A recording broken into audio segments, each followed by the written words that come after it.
Hello, everyone. Good afternoon and welcome to today's program. I'm Lori Smetanka, Executive Director of the National Consumer Voice for Quality Long-Term Care. We're happy to have you with us today. Next slide, please, Libby.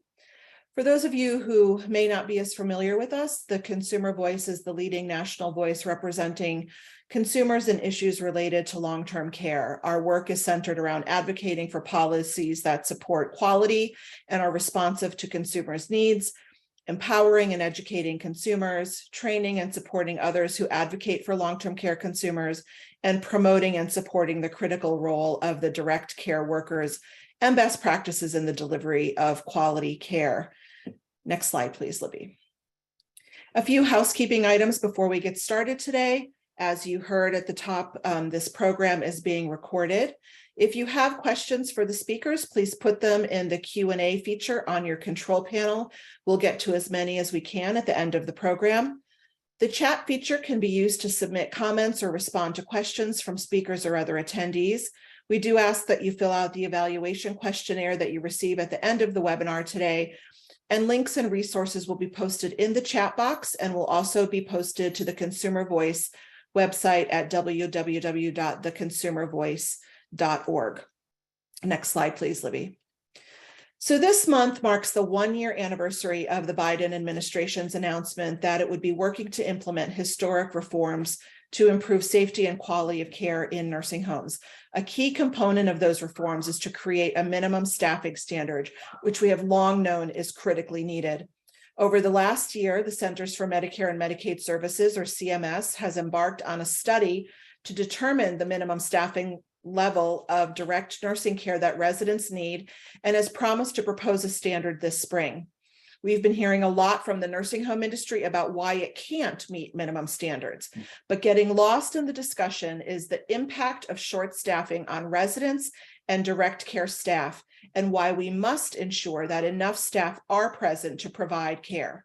So today, Consumer Voice is launching a new campaign, Dignity for All, Staffing Standards Now, to highlight the importance of implementing a staffing standard in nursing homes and to raise the voices of residents and direct care staff who ultimately are the ones who suffer the negative effects of living and working in a nursing home without adequate staff.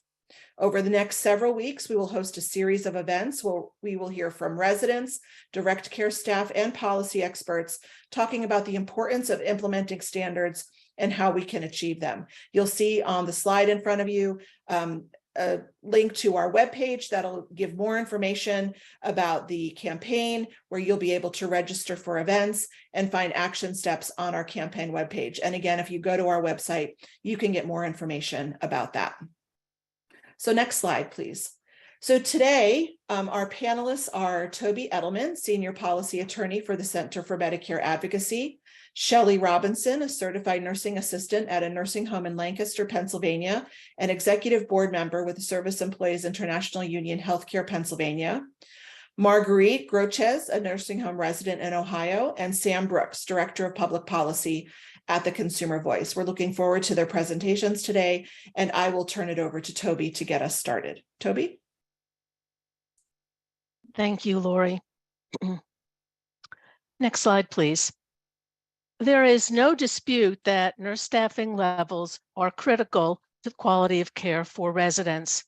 Decades of research find that higher staffing levels matter. Residents have better health outcomes and facilities have fewer deficiencies.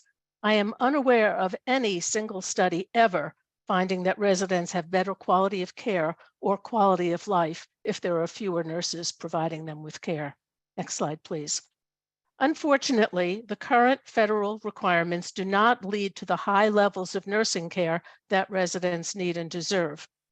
The 1987 Nursing Home Reform Law and the regulations have very limited nurse staffing requirements. The requirements are, first, 8 consecutive hours per day of a registered nurse, 24 hours per day of licensed nurses, that means RNs or LPNs, and otherwise just, quote, sufficient nursing staff to meet residents' needs. Next slide, please. The White House issued a fact sheet the day before President Biden's State of the Union address in February 2022, which set out a comprehensive 21-point nursing home reform agenda. Central to that agenda was a commitment to enact a nurse staffing ratio that would be enforceable. The first of 21 points in the agenda is ensuring, quote, every nursing home provides a sufficient number of staff who are adequately trained to provide high quality of care. I wanted to read just a few sentences from the White House fact sheet about the importance of staffing. Quote, the adequacy of nursing home staffing is the measure most closely linked to the quality of care residents receive. CMS intends to propose minimum standards for staffing adequacy that nursing homes must meet. CMS will conduct a new research study to determine the level and type of staffing needed to ensure safe and quality care, and will issue proposed rules within 1 year. The president reiterated his commitment to nursing home reform just this past month in his State of the Union address again. Next slide, please. When CMS announced the new staffing study in August 2022, it said, quote, evidence has shown that adequate staffing is closely linked to the quality of care residents receive, close quote. There are many components to this staffing study, reviewing the research literature, conducting site visits to 75 facilities in 15 states, and more. At a call yesterday, Jean Moody Williams of CMS said the site visits have been completed, but CMS is still analyzing the data. She said CMS will issue a final report that will address recommendations, barriers, unintended consequences, and cost implications. She also promised that there will be plenty of time for public comment. Next slide, please. The staffing initiative is a two-part process. In part one, CMS is determining what residents' actual nursing needs are. In part two, CMS will propose nurse staffing ratios in notice and comment rulemaking. Next slide, please. The actual need for care is not based on where people live or who pays for their care. For example, only registered nurses are legally able to do comprehensive assessments of residents. Residents get sick any time of the day. Having registered nurses available only 8 hours a day is not sufficient, and many people over the years have called for registered nurses 24 hours a day, 7 days a week. Paraprofessional nursing staff are absolutely essential too. A resident who needs help in bathing needs help, regardless of who pays for her care. A resident who cannot independently transfer from her bed to her wheelchair needs assistance from 1 to 2 certified nurse aides in rural and urban areas. Residents' actual care needs are not based on geography, payer source, local unemployment rates, or any other factor that's not based on actual resident need. Next slide, please. In part two, CMS will publish a notice of proposed rulemaking, which will set out the staffing ratios and the rationale.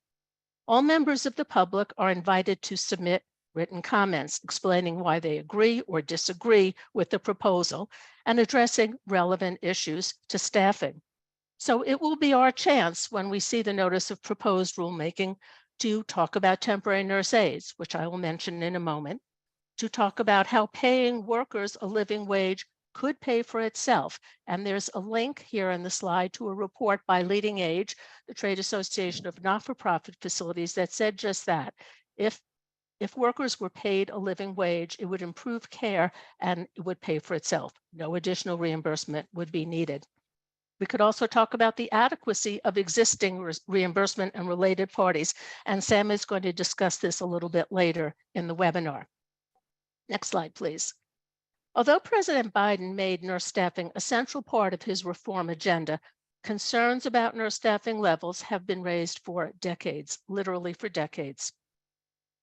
In 2001, Abt Associates completed a 4-volume study, Appropriateness of Minimum Nurse Staffing Ratios in Nursing Homes, and they called for 4.1 hours per resident per day, to include 0.75 hours per resident per day of registered nurse coverage, 0.55 per resident per day for LPN, and 2.8 hours per resident per day of CNA care.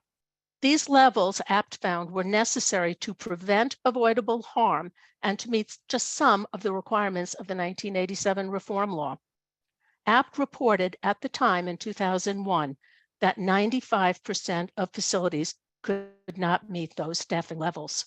What's even more shocking to me is that even today, nursing homes claim that still 95% of facilities can't meet these nurse staffing levels. 95% do not provide 4.1 hours of nursing care per resident per day. We know residents today are much more frail and have greater health needs than they had when APT issued its study almost 25 years ago. Next slide, please. CMS has been quite open and transparent in gathering information on what residents need. In April 2022, CMS issued a request for information. This was the first opportunity for public comment, and thousands of people commented. Many of the people attending today's webinar submitted extensive comments describing both personal experiences, which are really very important for CMS to hear, and research literature. Next slide, please. One of the most comprehensive comment letters was submitted by Professor Charlene Harrington, the primary researcher in the country on nursing home staffing. She submitted comments for herself and 79 additional geriatric nursing experts. The letter included an appendix with 110 studies from 1977 to 2022. Some studies were about registered nurses, where the evidence is strongest about the correlation to high quality care. Next slide, please. But studies also looked at particular care areas, sometimes one or two areas, sometimes multiple areas. They looked at incontinence, urinary tract infections, pain, pressure ulcers, weight loss, dehydration, antipsychotics, restraints, infections, falls, rehospitalizations, emergency department use, adverse outcomes, and mortality rates. All of these studies, regardless of the specific care areas they focused on, found the same thing. More nurse staffing means better care for residents. Next slide, please. This was also true during the COVID pandemic.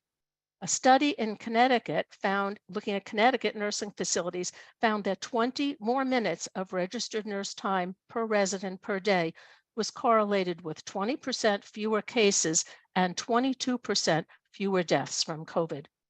Similarly, the New York Attorney General Letitia James issued a report in 2021, made the same finding. More staff meant fewer resident cases and deaths. In fact, her study found that most resident deaths in New York State occurred in facilities that had 1 or 2 stars in the staffing rating, 1 or 2 out of 5. 1 and 2 mean below average or much below average. That's where most of the deaths were concentrated, where there were fewer nurses. Next slide, please. The National Academies of Sciences, Engineering, and Medicine issued a report in 2022 called the National Imperative to Improve Nursing Home Quality. This report, like others, again highlighted the importance of nursing. And I wanted to quote 2 sentences to you from that report. Decades of evidence support the association between inadequate nurse staffing and poor quality of care in nursing homes, particularly for RNs. And most nursing homes do not have sufficient nursing staff to meet the needs of residents and are not adjusting staffing to take resident acuity into account. Next slide, please. The National Academy's report identifies the need to adjust staffing, even minimum staffing levels, upward to reflect resident acuity and residents' increased personal care needs. And on this slide, I have a link to a 2020 report by Professor Harrington suggesting a 5-step guide to adjust staffing ratios above minimums to reflect resident acuity and care needs. Next slide, please. As important as staffing ratios and acuity adjustments are, we know that more is needed to ensure that residents receive high-quality care. Staff certainly need adequate and sufficient training. These are difficult and complicated jobs, and training is important. Staff need a living wage, and they need health and other benefits. We know at the beginning of the pandemic, many nurse aides went to work when they were sick because they did not get health benefits. And if they didn't work, they wouldn't get paid even the very inadequate wages they were receiving. Staff need sufficient supplies and working equipment, and they need to know how to use the working equipment. A lot of people were not really trained in personal protective equipment and did not know how to use it, and were not given sufficient equipment. Staff need career ladders and opportunities to advance. And of course, they need to be treated respectfully. And frequently that doesn't happen. We read reports where a facility is cited with a deficiency and the plan of correction is we fired the aide. It's like that takes care of the problem. That doesn't take care of the problem. It's probably not the aide's fault when there are not enough staff to provide care. Next slide, please. As Lori said, nursing homes have been very vocal in opposing the staffing ratio that the administration has promised us. And they've made two major arguments. First, there's no one to hire. Nursing homes did in fact lose a lot of staff during the pandemic, but staff have not returned to nursing homes to the extent they have in other healthcare settings. Staffing levels are still extremely low. And second, their argument is any staffing mandate would require additional reimbursement. The industry keeps coming up with a larger and larger number for how much this will cost. As of January, the American Healthcare Association said if a 4.1 staffing ratio, this 25-year-old number, was proposed, it would cost an additional $11.3 billion a year.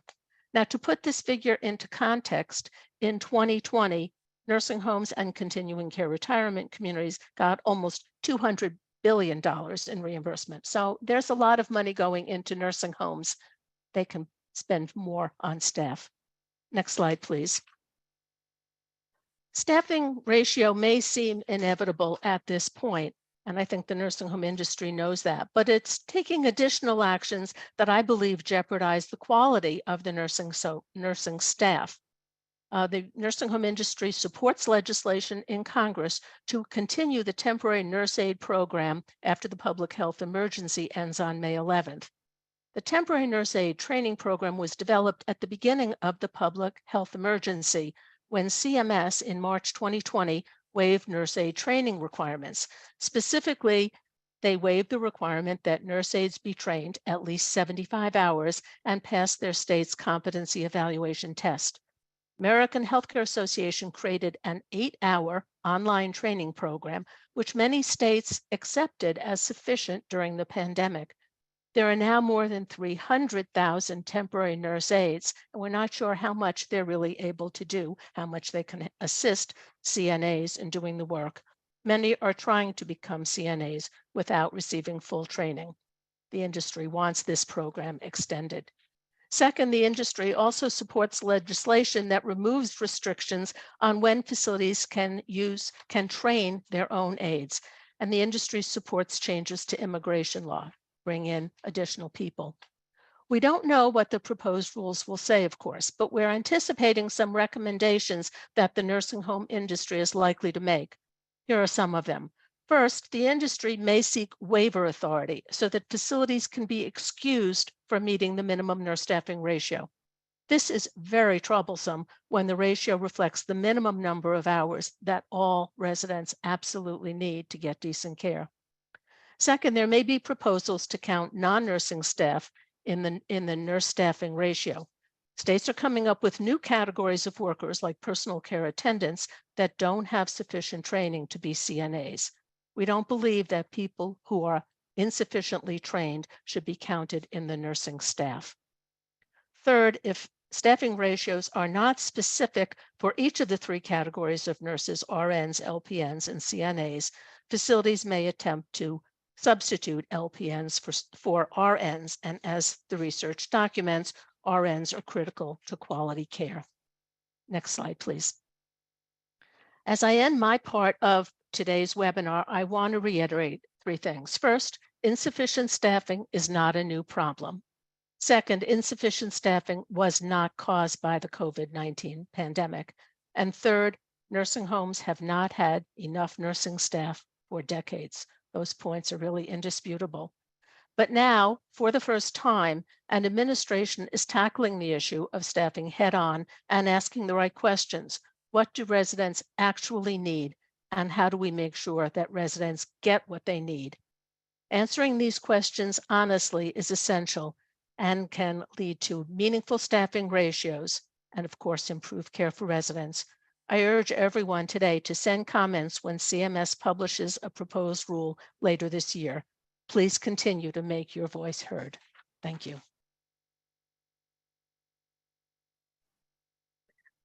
Thank you, Toby, for that excellent presentation. And as Toby said, we are expecting proposed rules to come out sometime this spring, and Consumer Voice will certainly be keeping you updated on when they come out and provide guidance and information to help facilitate your participation in providing comments. It's critically important that we all register comments on those rules when they come out.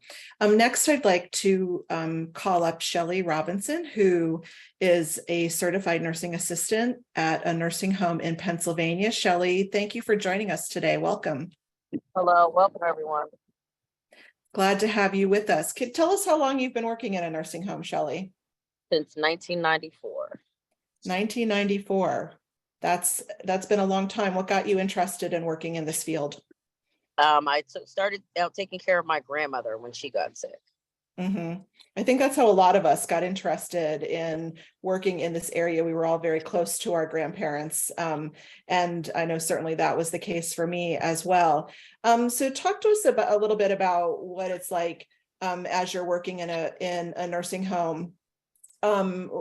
When I'm sure you've been on shifts where you've had enough staff to provide care for residents and when you haven't, and talk to us a little bit about, what it's like when you're providing care to residents in a nursing home when you're feeling short-staffed. Okay, well, I'll tell you about yesterday. I wasn't feeling short-staffed. I was short-staffed. We were short-staffed. There was one CNA per floor. Well, we have 4 floors in my facility. Mm-hmm. The floor that I was on, I had 22 residents to serve breakfast and lunch to make sure that they got all of their needs met, face washed, teeth brushed, hair combed, changed and dried, and everything that they needed. And there wasn't enough hours in the day for me to do everything that everyone needed. So you were the only certified The nurse only assistant CNA was myself and an 22 LPN. residents. For 22 residents. Mm-hmm. And so, I mean, definitely it affects the care you're able to provide for residents, right? So can you give examples of what that means in terms of making decisions about providing care? You have to decide what things you will provide for them that are the most necessary. Like, might mean you can't brush their teeth, but you made sure their body was washed. You have to cut corners. You can't do everything. You can't provide 100% care for these people that they deserve and that they pay for. Mm-hmm. And that even doesn't get to things related to just having a chat with people or recognizing if someone may need a little bit extra assistance. Like you would like. You can't get them up in a wheelchair for them to go into the dining room to have meals or to an activity because it's just you. Mm-hmm. So that means that residents are spending a longer time staying in bed. Yes. Maybe instead of socializing with others, they're having to stay in their rooms instead of participating in activities, and they may not even be getting dressed during the day. Exactly. Mm-hmm. How does that make you feel when you have to make those decisions? Horrible, because that makes them more susceptible to bed sores and depression.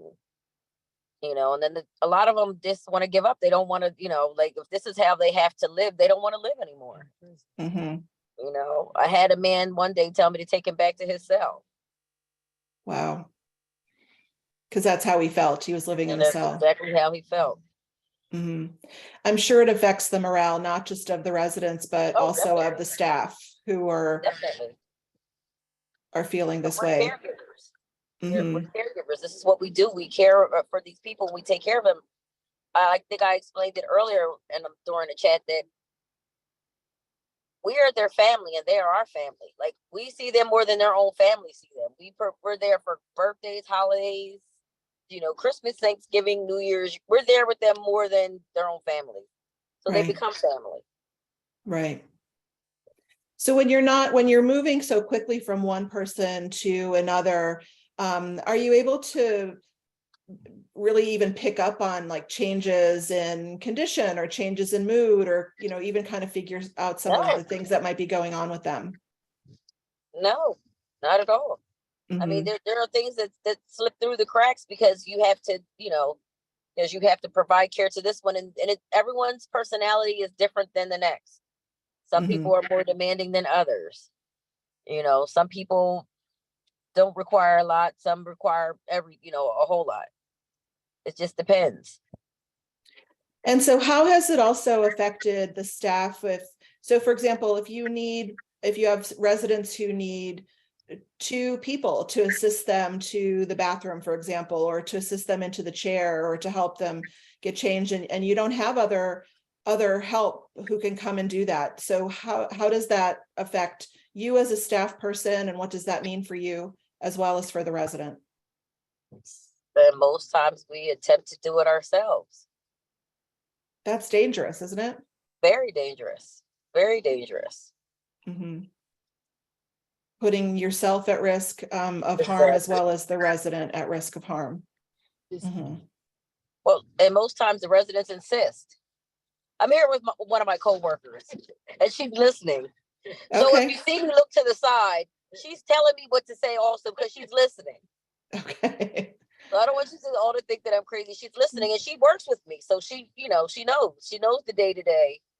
She's worked alone on 11 to 7, taking care of on the one floor. I think we have like 30 something residents. So no, none of us are immune to this. Like we are. And think about fire hazards. Exactly. She said fire hazards. Like if while we're short staffed, if this building catches on fire, we are in big trouble. Because there's not we won't be able to save everyone. Mhm.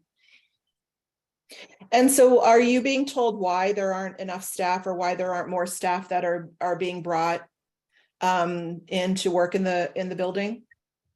I repeat what you said. I couldn't hear you. Are you being told why you can't have more staff to come and help? Oh, because they don't want to pay. They don't want to pay us, and they don't want to pay them. Mhm. That's just basically what it boils down to. And that because we are in-house staff, we just pretty much, they want us to suck it up.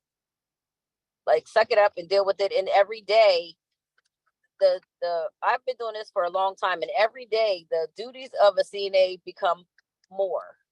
Mhm. Like it went from providing care to now we move beds, now we move furniture, now we're setting up cable. Age groups that are coming in there.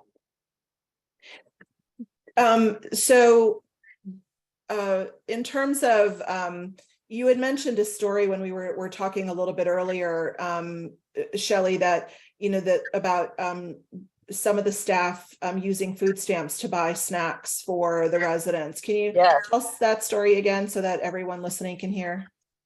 Okay, well, we were getting ready to go out on strike. My facility was, and the administrator pulled us in, and we were just telling her, like, these girls are using their food stamps to buy diabetic snacks and syrup and the basic needs that these residents have. And she was like, well, why are they using their food stamps? And I said to her, the bigger question is, why do they still qualify for food stamps when they work a 40-hour week? Exactly. How do they still qualify? How does their income allow them to still be on government assistance? Mm-hmm. Which was the bigger question, not why they're doing this. They're doing this because they love their residents and they want them to have what they need. The question is, why do they still qualify for food stamps in order to use their food stamps to provide them with what they need? So you have staff that are, coming to work every day. They're not making a living wage. They're working short-staffed, putting themselves and their residents at risk, and knowing that they're not able to provide the care that they would like to provide to the residents. Exactly. And so do you find that because of those reasons, there's a lot of turnover among staff, that people are coming and going? Oh, definitely. Definitely. Walk out and say, I'm not working. Yeah, they'll come in and if it's not an assignment that they like, or they're not on a floor that they like, they'll leave. They don't worry about their licenses, and they never want to work alone. Like we pretty much know what needs to be done, and we have taken care of it. Most of the people in my facility are long term. We've been there for years. Mm-hmm. Some 3 decades, some 2, some 1. But we're like the dedicated, and we're not going to turn our backs on these residents for just about anything. Like I said, we've been through the trenches. Like we've been through some stuff. Yeah. Well, we really give you a lot of credit for all the work that you do, and thank you for your dedication to the residents and for speaking up on behalf of not only them, but in terms of yourself and your colleagues, really to give a real picture of what's happening in too many places around the country right now. And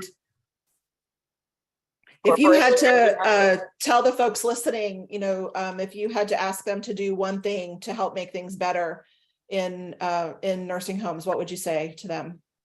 I would ask them to help us push to increase staffing ratios, wages for CNAs and nurses, because we're all in this together. Just stay due diligent on keeping an eye on these facilities and these nursing home owners, and that they're buying up all these homes and these people aren't getting the care that they're paying for. Like, everyone needs to keep an eye on that because it's not right. Mm-hmm. Well, thank you so much, Shelley. We appreciate you being here with us today and for telling part of your story, and to your colleague also who's off camera. Thanks to her as well. And appreciate you being with us today. Yep. Thanks. Have a great day. Thank you. Now I'm going to turn it over to Cindy Napolitan, who is Marguerite Grouches, who is with us today. And Marguerite is a resident in Ohio and is going to share some of her experience with us. So Marguerite, can I ask you to put your camera on? There you are. Okay. Hi, welcome, Hi. Marguerite. Glad to have you with us today. Thank you. My name is Marguerite Grouches, as you can see on the screen. I was formerly a high school teacher, and now I paint as a pastime because I don't work anymore. I'm a 6-year resident of a long-term care facility in a rural county in Southeast Ohio. I have a chronic health condition that impacts my mobility and has caused me to need assistance in my daily care. I'm a so-called 2-assist resident, meaning that when I, for instance, get transferred out of my bed and into my power chair, we will need 2 people to do that. I'm involved in advocacy work at various levels. I'm the president of the resident council at my nursing home, and I got involved there pretty much from the beginning. I noticed that the people in my nursing home were not very good at expressing what they liked and didn't like, and I felt that possibly I could be a mouthpiece for them. Now, today we're talking about short staffing, and it clearly impacts our care. Short staffing is a daily challenge. As I said, I'm a 2-assist person, and for transfers in and out of bed or into the shower, we need to use a Hoyer lift. And the state of Ohio requires 2 people to operate a lift like that. Now, if there's just one CNA on the floor, you will just have to wait and see and hope that someone else can come and help. And that is not always very timely. There's a lot of waiting involved here. Now, we were just talking about staffing ratios, and I talked about this with my administrator, who said the staffing is just fine in our building. I'm afraid I do not agree with that. On paper, the staff-patient ratio is 1 to 10. I happen to live in a rehab unit, and our resident numbers shift all the time. And when there are 10 people on my unit, we will get 1 aide. But when there are 19, we also get 1. And of course, that is clearly not enough. And people do not get the level of care that they require. We have a number of regular people in my unit that work. But on a day like today, there were 2 people working my units that don't normally work here, which means that you have to explain what you need, how you would like to have things done, and how you would like to be taken care of. I'm capable of doing that. But what about my neighbor across the hall? She's nonverbal. How can she express this to changing staff? or people who simply cannot express their needs. What about their preferences? Now, consistency of CNAs and nurses is really important. You build trust with the people who take care of you. Regular aides know your routine and how you like to get things done. And it means you don't have to explain again and again.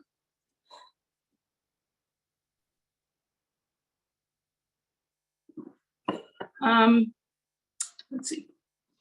And having fixed staff is not just good for residents, it's also good for the staff itself, because you build relationships and things will be much more pleasant. Now, the kind of care that I need in a day, I will give a little breakdown of that. From the time I wake up, the very first thing I need is a cup of coffee. I will need personal care, I need to be changed, but most mornings I get coffee and breakfast, and I'll stay in bed and read paper, do some crosswords and some other things. This is not by choice. I adapted my schedule due to short staffing. And when I do want to get up for showering and things like that, that is where my care really lies. I require a lot of help with personal care and especially transport. Now, everything has to come together for having enough people to take care of me. Everybody's busy, and I have to say that the CNAs in my unit work extremely hard. How staffing levels impact my day-to-day life, I would like to talk a little bit about. And let's just start last night. At about 7:30, I was done being in my chair. I was ready to get into my bed. But it took an hour and a half for that to happen. Now, of course, that's not how it's supposed to be. It got painful to sit in my chair, and waiting is not my preferred pastime. Nights in nursing homes, or at least in mine, are very different from the way the day is staffed. We often have a skeleton staff at night, one CNA, and then we share a nurse with another unit. When I moved into a nursing home, I actually had quite a romantic view of night shift. And I thought staff would have time to talk and to maybe study, all these nice things that you see in films. Well, that's not how it goes. No one sleeps at the same time at night, and it is always busy at night. Okay. Another example that I would like to share with you is about not having the right kind of nurse available. About a year ago, I needed steroids, and I was given a 3-day infusion course of steroids. But on day 3, I was told that there was no RN in the building to administer my next or my last dose. So it would just have to wait until the next day. Now it's a 3-course, it's a 3-day course for a reason, of course. And so I told the person who told me that, that is just not how it's going to happen. You will need to find someone to administer those drugs as they are prescribed. And they did. And when the RN came to administer the steroids, she single-handedly lifted the level of care in the building to a higher level. Now, on paper, there is always an RN connected during the day, at least.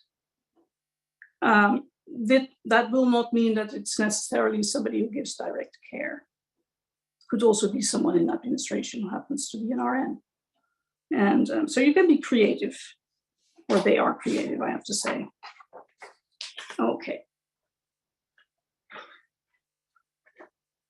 Now, one way my nursing home thought to deal with short staffing was very interesting. One night, an aide came up to me and she said, "Would you like to wear underwear at night?" And I said, "You're kidding me, right? What kind of question is that?" So the facility had decided there were too many bed sores and it would be better if people did not wear underwear at night, rather than increasing bed checks and making sure that people are clean and dry. If you don't wear underwear, how is that better? You'll end up wet from your knees to your shoulders, and then they'll have to change the whole bed. So I don't know. I asked the same aide if this question was asked to everybody, and she said yes. And I was curious to know how many people said, "Oh yeah, just don't give me underwear at night, it's okay." Well, it was no one. No one wanted that. And I must say, I never heard about no underwear at night again. That was the end of it. Now, like I said, I'm able to advocate for myself. I talk to my administration about things that I see and hear. And I feel like since I have the ability to express myself, I might as well use it. There are still many things that don't go well for me. So I wonder how this is for others who cannot advocate for themselves. One example of someone not really being able to or knowing how to advocate for herself happened during a resident council meeting a while ago. A resident told us that she was routinely woken up at 3 a.m. to get her morning medication. So I asked her if she liked being woken up at 3. And she said she didn't like it, but she did not want to be a problem. So she just had that happen to her, even though it later on when we talked about this and it was looked into, she could get her medication at probably 5:30, which sounds a lot better than 3. Let me see. Now, you really have to advocate for yourself. Otherwise, scheduled things are not happening, as this medication, or even scheduled showers and things like that. Okay, let me see.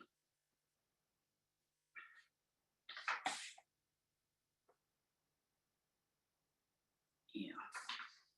Now, apart from direct care, it's also very important that your building is staffed with enough people in different areas, in case, let's say you need to have people in laundry, so there are linens. If you don't have linens, it means no showers. You need enough people in the kitchen to cook the food. And in my facility, we have not had a meal in the dining room since right before the pandemic. And we are always told, oh, we don't have staff to man the dining room. Now, adequate staffing standards means not just the minimum care is being delivered. There are things we would want to have, like conversations maybe, and things besides being fed and cleaned and clothed. And at present, it's just not getting done due to lack of staff. And finally, we have a lot of short-term people in my unit who not necessarily fit into the routine that my facility prefers. So these are people who just came out of the hospital, they have a health crisis, and they use their colites a lot because they need help. And the response is not always forthcoming. Staff are not able to go 15 times in an hour to the same person, for instance.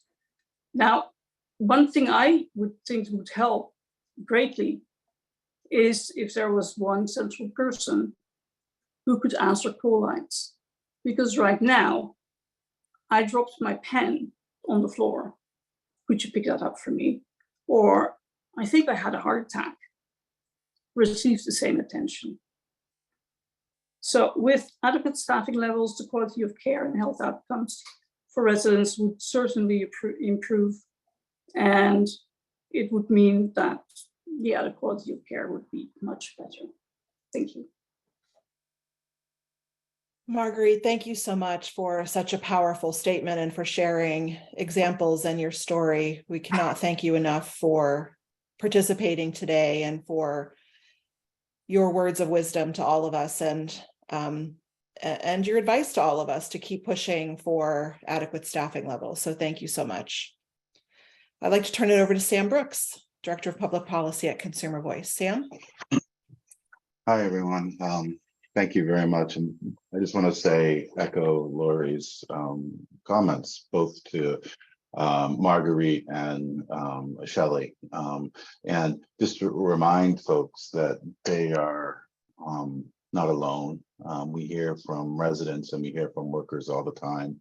And it's just really powerful to hear it. And too often the discussion about staffing standards is about the well-being of facilities and our owners, and it's not about the well-being of residents and staff. So I'm just really grateful to be here and honored to be able to share the stage, for lack of a better term, with both of you.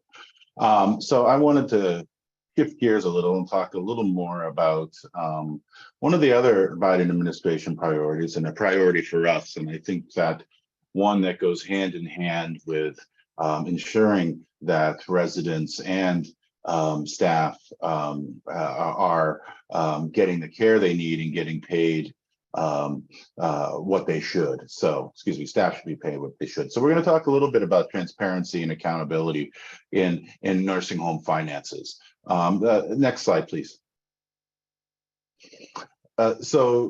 One of the big themes for us for decades, but particularly past several years, and also one of the real big areas for the Biden administration and his reforms were increasing accountability and transparency for how nursing homes use the money that we give them, taxpayer dollars, the money that's supposed to go to Marguerite's care and supposed to go to Shelley's wages, and where that money goes. Nursing homes receive billions of dollars in federal funding through Medicare and Medicaid. In 2019, at least 80 billion. There's no conditions on how they spend their money. Nursing homes hide profits through a variety of very questionable accounting techniques. And one talking about related parties, which we're going to talk about in about a minute. Majority of nursing homes are for profit. More than half are part of chains and corporations. And there's an increasing number of private equity firms. And if you're in this space, you know that the private equity, these firms that are just about investment, about money, making money. They're not about care. You know that over the past 10 to 20 years, they have made a more significant presence in the nursing home area. But I say they are a symptom of the problem. Private equity is here because they can make money and they can exploit residents and they can exploit workers to make profits. But they came here because the situation was right for this type of behavior. And ultimately what happens is care costs are slashed to maximize profits, not just for private equity, but for most corporations. Next slide, please. So as Lori indicated, we're going to be holding a series of webinars over the next several weeks and giving voice to residents and to workers. But we're also going to be giving voice to a report that we will be issuing on what's called related parties. The report will show how annually billions of taxpayer dollars are siphoned off through related party transactions with no accountability at all how the money is used. And what is a related party? Many of you will know what one is, some of you won't, but a related party is an entity, it's a company or a business, an organization that does business with a nursing home. Say they provide laundry services, However, that entity is owned by the same people who own the nursing home. So that's a related party. The party provides a service to the nursing home, but in some way, the nursing homeowners control it or have an ownership interest in it. One chain, and we'll go over this would be in the report, in 3 years, siphoned $1.25 billion, and that's Medicare and Medicaid dollars through related parties. This is one chain. Roughly 350 million of that were insurance payments to itself. And the fact is CMS does little to nothing to scrutinize where that money goes. It shows up on reports, it shows up on annual reports that nursing homes file, but CMS does not hold facilities accountable for how they are spending that money. Our report will rely on cost report data, annual data submitted by nursing homes annually.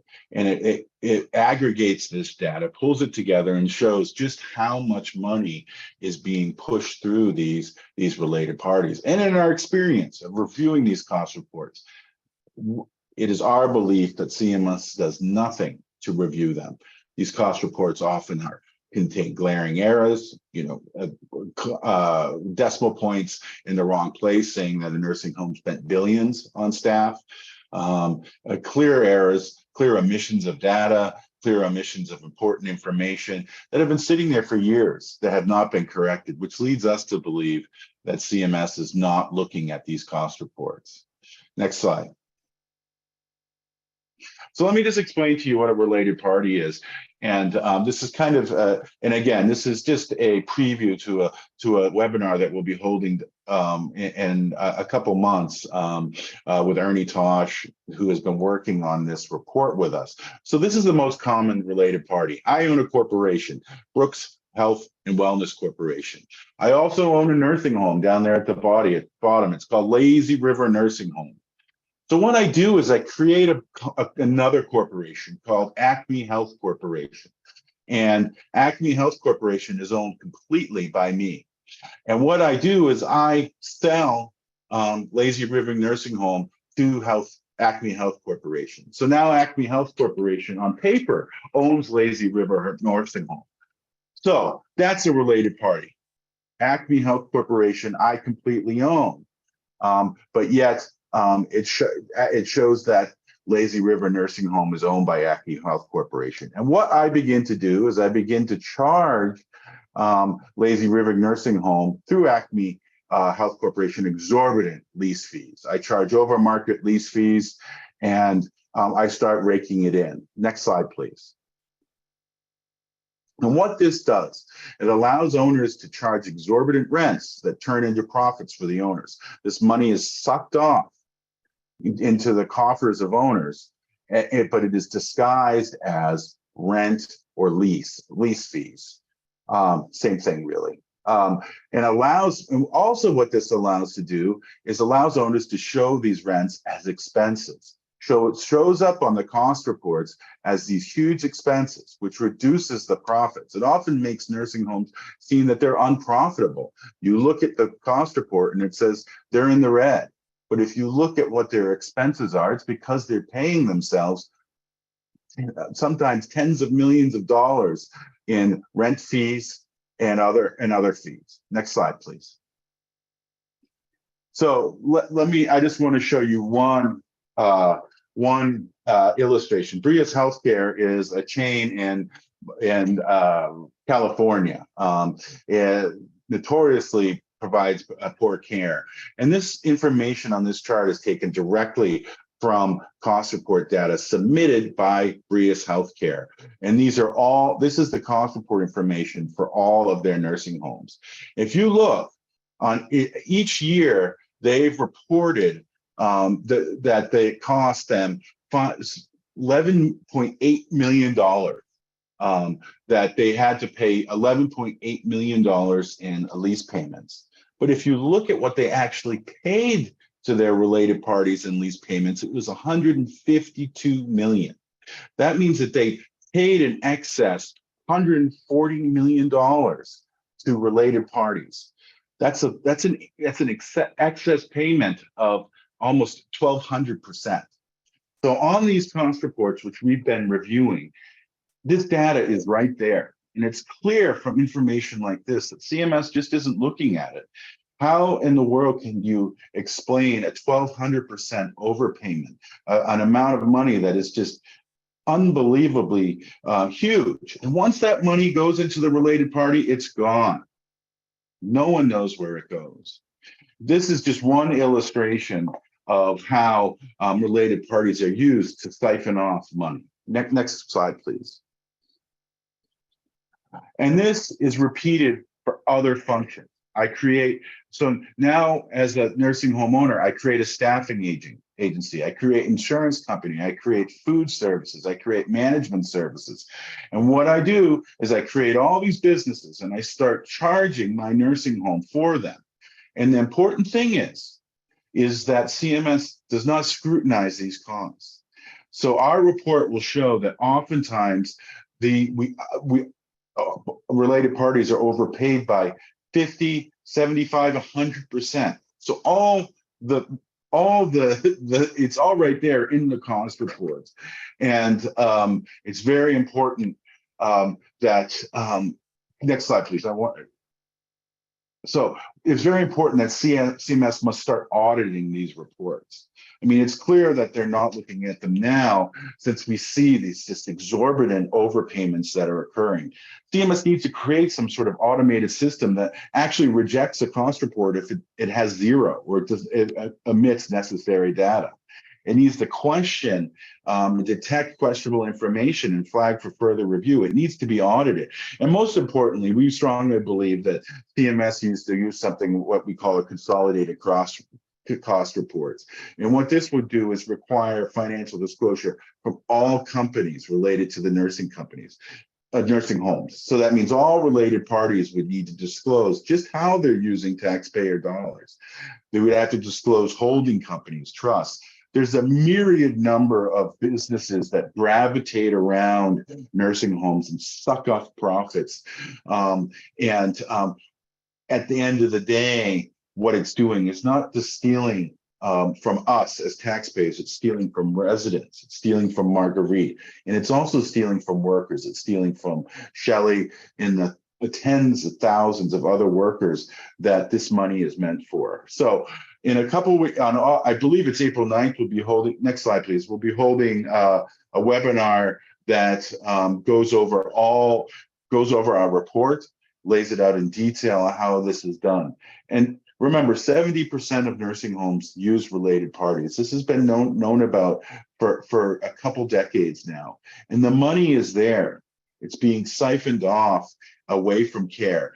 And the importance of a minimum staffing standard will require that money to be used for staffing and not to buy yachts for owners and not to buy luxury mansions and the Hollywood Hills for nursing home owners. So stay tuned for that. That webinar will be in April, and we look forward to releasing that report in the next few weeks. Thanks. Thanks so much, Sam. And I'd like to give a big thank you to Toby and again to Shelley and Marguerite for their presentations today. Unfortunately, we are at the end of our time, so I don't think we'll be getting to questions right now, but we will go through them and try to get information out related to the questions that have been raised. Please stay tuned for more information about what's happening over the next several weeks with the campaign. We have several more events that are planned over the next several weeks. We'll have different activities that can happen on social media. We'll be asking you to write letters when the proposed rules come out. We will be asking you to respond, and we'll give assistance related to that. But this is the time we need to all be stepping up and advocating for staffing standards, for accountability, for transparency, for enforcement of standards, and now is the time for us to really be pushing for all of these actions to be taking place. So stay tuned. We look forward to working with you all to get us over the edge here and get these standards put into place to get better accountability and transparency. Thank you all for all of the advocacy that you are doing right now. We look forward to continuing our work with you. And have a good rest of the day. We'll be in touch soon. And please come back and join us again for the next event in a couple weeks. So thanks, and thanks to all of you who joined us today for the program. Take care.